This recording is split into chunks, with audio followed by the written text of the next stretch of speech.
ਸਿਆਸਤ ਤੋਂ, ਕਾਂਗਰਸ ਦੀ ਸਿਆਸਤ ਤੋਂ ਸ਼ੁਰੂਆਤ ਕਰ ਲੈਂਦੇ ਹਾਂ। ਬੜੇ ਵੱਡੇ ਇਲਜ਼ਾਮ ਵਿਰੋਧੀ ਧਿਰ ਦੇ ਨੇਤਾ ਪ੍ਰਤਾਪ ਸਿੰਘ ਬਾਜਵਾ ਨੇ ਲਾਏ ਨੇ। ਬਾਜਵਾ ਦਾ ਦਾਅਵਾ ਹੈ ਕਿ ਉਹ ਦਾਅਵਾ ਕਰ ਰਹੇ ਨੇ ਕਿ ਆਮ ਆਦਮੀ ਪਾਰਟੀ ਦੇ 32 ਐਮਐਲਏ ਮੇਰੇ ਸੰਪਰਕ ਦੇ ਵਿੱਚ ਨੇ। ਤੇ ਇਸ ਤੋਂ ਪਹਿਲਾਂ ਤੁਹਾਨੂੰ ਯਾਦ ਹੋਣਾ, ਆਪ ਵਾਲੇ ਦਾਅਵਾ ਆਪਰੇਸ਼ਨ ਲੋਟਸ ਦਾ ਕਰ ਚੁੱਕੇ ਆ ਕਿ ਭਾਜਪਾ ਸਾਡੇ ਨਾਲ ਸੰਪਰਕ ਕਰ ਰਹੀ ਹੈ ਜੀ। ਪ੍ਰਤਾਪ ਸਿੰਘ ਬਾਜਵਾ ਇਸ ਮੌਕੇ ਪੰਜਾਬ ਦੇ ਵਿੱਚ ਵਿਰੋਧੀ ਧਿਰ ਦੇ ਲੀਡਰ ਨੇ, ਪੰਜਾਬ ਦੀ ਵਿਧਾਨ ਸਭਾ ਦੇ ਅੰਦਰ ਐਮਐਲਏ ਨੇ, ਤੇ ਕਿਸੇ ਸਮੇਂ ਪੰਜਾਬ ਕਾਂਗਰਸ ਦੇ ਪ੍ਰਧਾਨ ਰਹੇ ਨੇ। ਕੈਪਟਨ ਅਮਰਿੰਦਰ ਨਾਲ ਹੈ ਨਾ, ਜਾਂ ਸੁਨੀਲ ਜਾਖੜ ਨਾਲ ਉਸ ਗਰੁੱਪ ਨਾਲ 36 ਦਾ ਅੰਕੜਾ ਰਿਹਾ। ਤੇ ਹਮੇਸ਼ਾ ਉਹਨਾਂ ਨੂੰ ਜਦੋਂ ਜਦੋਂ ਲੱਗਿਆ ਕਿ ਕੁਰਸੀ ਮੇਰੇ ਨੇੜੇ ਆਉਂਦੀ ਹੈ, ਚੋਣਾਂ ਨੇੜੇ, ਫੇਰ ਆ ਕੇ ਕੈਪਟਨ ਦਾ ਦਾਅ ਲੱਗ ਜਾਂਦਾ ਸੀ। ਸੋ ਹੁਣ ਉਹਨਾਂ ਨੂੰ ਲੱਗਦਾ ਕਿ ਕੈਪਟਨ ਕਾਂਗਰਸ ਤੋਂ ਬਾਹਰ ਨੇ।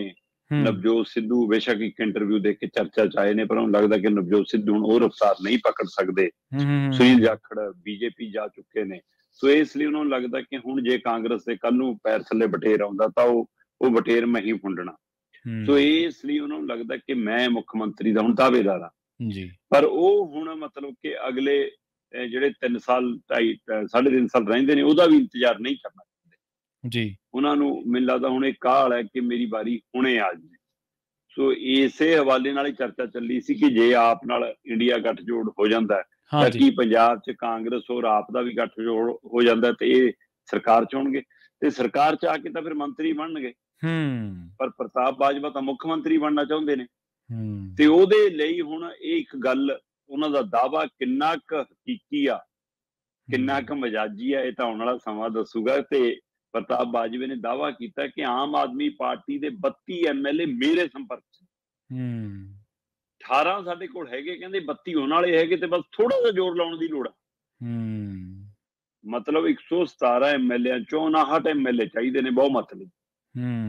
ਤੇ ਜੇ ਉਹ ਕਹਿੰਦੇ ਨੇ ਕਿ 18 ਸਾਡੇ ਕੋਲ ਕਾਂਗਰਸ ਵਾਲੇ ਹੈਗੇ ਔਰ 32 ਸਾਡੇ ਕੋਲ ਆਪ ਵਾਲੇ ਆ ਜਾਣਗੇ, ਤਾਂ ਸਾਡੀ ਗਿਣਤੀ ਵੱਧ ਕੇ 50 ਹੋ ਜਾਣੀ ਆ। ਤਾਂ ਇਹਦਾ ਮਤਲਬ ਤਾਂ ਸਿੱਧਾ ਜਿਹਾ ਸਪਸ਼ਟ ਹੈ ਕਿ ਉਹ ਇਹ ਕਹਿੰਦੇ ਨੇ ਕਿ ਸਾਡੇ ਕੋਲ ਸਿਰਫ 9-10 ਐਮਐਲਏ ਘੱਟਦੇ ਨੇ, ਇਹਦਾ ਇੰਤਜ਼ਾਮ ਕਰਨਾ। ਕਿ ਉਹ ਇੰਤਜ਼ਾਮ ਵੀ ਆਪ ਤੋਂ ਹੀ ਕਰਨਾ ਚਾਹੁੰਦੇ ਨੇ। ਪਹਿਲੀ ਗੱਲ ਤਾਂ ਇਹ। ਦੂਜੀ ਗੱਲ ਇਹ ਕਿ ਕੀ 32 ਹੈਗੇ ਵੀ ਨੇ ਕਿ ਹਵਾ 'ਚ ਡਾਂਗ ਹੈ ਜੀ। ਪਰ ਉਹਨਾਂ ਨੇ ਇਹ ਤੋਂ ਅਗਲੀ ਵੀ ਗੱਲ ਇੱਕ ਕਹੀ ਹੈ। ਉਹ ਕਹਿੰਦੇ ਕਿ ਲੋਕ ਸਭਾ ਚੋਣਾਂ ਹੋ ਜਾਣ, ਲੋਕ ਸਭਾ ਚੋਣਾਂ ਤੋਂ 2 ਮਹੀਨੇ ਬਾਅਦ ਪੰਜਾਬ ਦੇ ਵਿੱਚ ਆਪ ਸਰਕਾਰ ਨੂੰ ਡਿੱਗੀ ਦਿਖਾਊਗਾ। ਅੱਛਾ, 24 ਤੋਂ ਬਾਅਦ। ਹੁਣ ਕੀ ਉਹ ਇਹਨਾਂ 32 ਦੇ ਹਵਾਲੇ ਨਾਲੇ ਗੱਲ ਕਰ ਰਹੇ ਨੇ ਕਿ ਲੋਕ ਸਭਾ ਚੋਣਾਂ ਤੱਕ ਉਹ ਟਿਕੇ ਰਹਿਣਾ ਚਾਹੁੰਦੇ ਨੇ। ਕਹਿੰਦੇ ਪੰਜਾਬ 'ਚ ਜਿਹੋ ਜਿਹੀ ਸਥਿਤੀ ਆਊਗੀ ਲੋਕ ਸਭਾ ਚੋਣਾਂ ਦੇ ਨਤੀਜਿਆਂ ਦੀ, ਉਹ ਤੋਂ ਬਾਅਦ ਦੇਖਿਓ ਸਰਕਾਰ ਆਪ ਦੀ ਡਿੱਗ ਜਾਣੀ ਆ ਜੀ। ਤੇ ਉਹ ਤੋਂ ਬਾਅਦ ਸਾਡੀ ਸਰਕਾਰ ਹੁਣੇ ਬਣ ਸਕਦੀ ਹੈ ਤੇ ਸਾਡੀ ਬਣ ਜਾਣੀ। ਕੀ ਇਹ ਕਹਿ ਕੇ ਉਹਨਾਂ ਨੇ ਆਪਣੇ 18 ਨੂੰ ਖਤਰੇ 'ਚ ਤਾਂ ਨਹੀਂ ਪਾ ਲਿਆ? ਬੋਲੀ ਲਾਉਣ 'ਚ, ਖਰੀਦਣ 'ਚ, ਤੋੜਨ 'ਚ, ਡਰਾਉਣ 'ਚ, ਧਮਕਾਉਣ 'ਚ ਭਾਜਪਾ ਤੋਂ ਬਾਅਦ ਜੇਕਰ ਕੋਈ ਮਾਹਰ ਹੈ ਤਾਂ ਉਹ ਆਪ। ਸੋ ਇਸ ਲਈ ਇਸ ਗੱਲ ਦੀ ਵੀ ਪੰਜਾਬ ਦੀ ਰਾਜਨੀਤਿਕ ਗਲਿਆਰਿਆਂ 'ਚ ਚਰਚਾ ਛਿੜੀ ਹੈ ਕਿ ਭਾਈ ਉਹਨਾਂ ਦੇ 32 ਲਿਆਉਂਦੇ ਕਿਤੇ ਆਪਣੇ 18 'ਚ ਨਾ ਕੁਛ ਗਵਾ ਲਿਓ ਜੀ। ਠੀਕ ਹੈ, ਤੁਹਾਡੇ ਤਾਂ ਮੌਜੂਦਾ ਐਮਪੀ ਹੋ ਕੇ ਵੀ ਤੁਹਾਡੇ ਨਾਲ ਨਹੀਂ ਗਏ। ਇੱਕ ਸੀਟ ਜਿੱਤੀ ਹੋਈ, ਤੁਹਾਡਾ ਇੱਕ ਐਮਪੀ ਚੜਾਈ ਕਰ ਜਾਂਦਾ, ਉਹ ਵੀ ਭਾਰਤ ਜੋੜੋ ਯਾਤਰਾ ਦਾ, ਤਾਂ ਵੀ ਤੁਸੀਂ ਉਹ ਸੀਟ ਨਹੀਂ ਜਿੱਤ ਸਕਦੇ ਉਹਦੀ ਧਰਮ ਪਤਨੀ ਨੂੰ ਦੇ ਕੇ। ਦੂਸਰੇ ਪਾਸੇ ਪਟਿਆਲੇ ਤੋਂ ਤੁਹਾਡੀ ਕਹਿਣ ਨੂੰ ਐਮਪੀ ਤੁਹਾਡੇ ਕੋਟੇ 'ਚੋਂ ਜਿੱਤੀ ਆ, ਤੁਹਾਡੇ ਰਿਕਾਰਡ 'ਚ ਨਹੀਂ ਬੋਲਦੀ ਉਹ। ਬਿਲਕੁਲ ਸਹੀ ਹੈ। ਤੇ ਦੂਜੇ ਜਿਹੜੇ ਤੁਹਾਡੇ ਹੈਗੇ ਨੇ ਉਹਨਾਂ 'ਚੋਂ 2 ਤੋਂ 3 ਐਮਪੀ ਕਦੇ ਬੀਜੇਪੀ ਜਾਣ ਬਾਰੇ ਸੋਚਦੇ ਆ, ਕਦੇ ਆਪ ਨਾਲ ਮਿਲ ਕੇ ਲੜਨ ਬਾਰੇ ਸੋਚਦੇ ਆ। ਸੋ ਇਹ ਸਾਰੇ ਵਰਤਾਰੇ 'ਚ ਕਹਿੰਦੇ ਕਿ ਤੁਸੀਂ ਉਹਨਾਂ ਨੂੰ ਤਾਂ ਸਾਂਭ ਨਹੀਂ ਸਕਦੇ, 18 ਐਮਐਲਏ ਵੀ ਕਿਤੇ ਗਵਾ ਨਾ ਲਿਓ ਜਾਂ ਇਹਨਾਂ 'ਚੋਂ ਨਾ ਗਵਾ ਲਿਓ। ਔਰ ਆਪ ਨੇ ਪਰ ਨਿਸ਼ਾਨਾ ਵੀ ਸਾਧਿਆ ਕਿ ਬਿਲਕੁਲ ਨਿਰਾ ਝੂਠ ਬੋਲ ਰਹੇ ਨੇ ਪ੍ਰਤਾਪ ਬਾਜਵਾ। ਸਾਡਾ ਕੋਈ ਐਮਐਲਏ ਇਹਨਾਂ ਦੇ ਸੰਪਰਕ 'ਚ ਨਹੀਂ, ਕੋਈ ਕੁਛ ਨਹੀਂ, ਇਹ ਸਿਰਫ ਹਵਾ 'ਚ ਹਵਾਈ ਮਹਿਲ ਬਣਾ ਰਹੇ ਨੇ। ਪਰ ਪ੍ਰਤਾਪ ਬਾਜਵਾ ਨੇ ਜਿੰਨੇ ਜ਼ੋਰ ਨਾਲ ਰਾਜਾ ਵੜਿੰਗ ਦੀ ਕਈ ਗੱਲ ਨੂੰ ਲੋਕ ਲੈ ਸਕਦੇ ਸੀ ਕਿ ਹਾਂ ਉਹਨੇ ਮਜ਼ਾਕ 'ਚ ਕਹਿਤੀ, ਹਵਾ 'ਚ ਕਹਿਤੀ, ਪਰ ਪ੍ਰਤਾਪ ਬਾਜਵਾ ਨੂੰ ਥੋੜਾ ਜਿਹਾ ਲੋਕ ਗੰਭੀਰਤਾ ਨਾਲ ਲੈਂਦੇ ਨੇ। ਜੀ।